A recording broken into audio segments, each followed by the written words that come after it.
Yo guys, Neb here, and with the solo cash cup this weekend, I'm going to be giving you guys a full guide on how you guys can make the finals and earn yourself a bit of cash. This video will be very similar to my duo cash cup tips video, therefore all of the timestamps will be on the timeline. So guys, before we get into the video, please don't forget to subscribe and also like the video.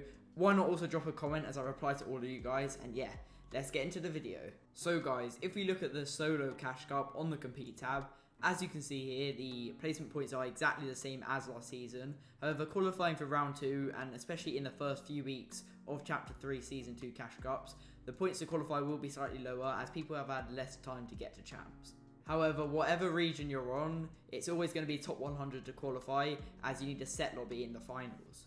Also, looking at round 2, the point system is exactly the same, however 2 points are for each elimination as it was last season. And if we look at the prize pool for round 2, we have 1,000 for first place, all the way down to top 55 on Europe for $200. This prize pool is different for different regions, so I recommend you guys go onto TRN Fortnite Tracker to check the prize pool for your region.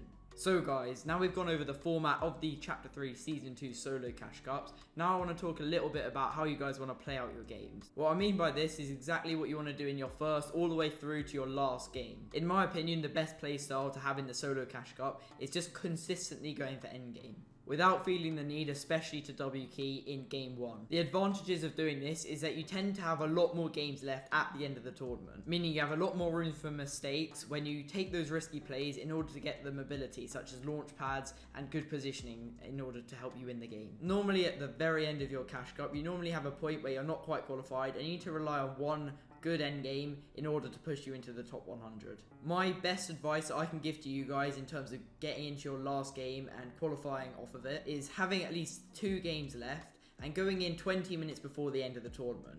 This means you're going to get a very dead game where people are trying to die and getting in their last match.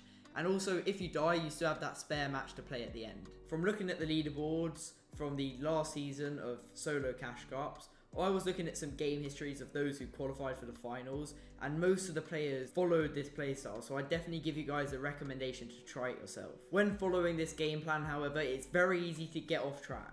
And this is because when following this game plan, you're normally playing for consistent end games, therefore not doing much in the mid game and playing very safe. From my own experiences of playing to this playstyle, it's very easy to get bored and also go off task with the brain just losing focus. An example of this is when you're boxed on dead side in the mid game and you've only got 1 point from your game from top 75, and then you take an unnecessary fight wasting 20 minutes of your tournament all for 1 point. The only real counter that I know of to solve this problem is to think in the moment. Always be thinking about what you're doing in the current moment to help yourself maximize your chances of winning the game. But you can also think into the future, for example, where you're going to rotate next, because without a plan, it's a lot more easier to go off task and get distracted doing dumb plays which you would never normally do. Now we've gone over a game plan that you guys can follow in order to qualify. Now I want to talk about some drop spots and some things you guys want to do in your loot route. In terms of your drop spot itself, I recommend landing near a POI so that it's possible for you guys to get surge tags. However, 2 other important factors to your drop spot should be the ability to find a car and also get fish. A car is super important as it can keep you rotating super fast all the way until moving zones, and also it saves a lot of mats. With there only being pads as the mobility in the game, you're not going to get one every single time. So that's why floppers and fish are super important at the end of the game when you've used a lot more mats and you need to run off into zone to clutch up the placement as you just don't have the mats to close out the win.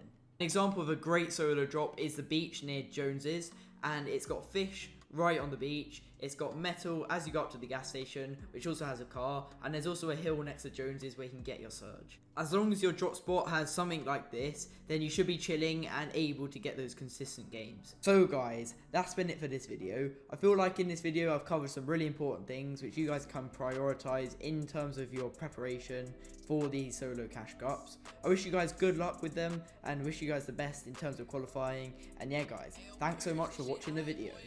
Boy.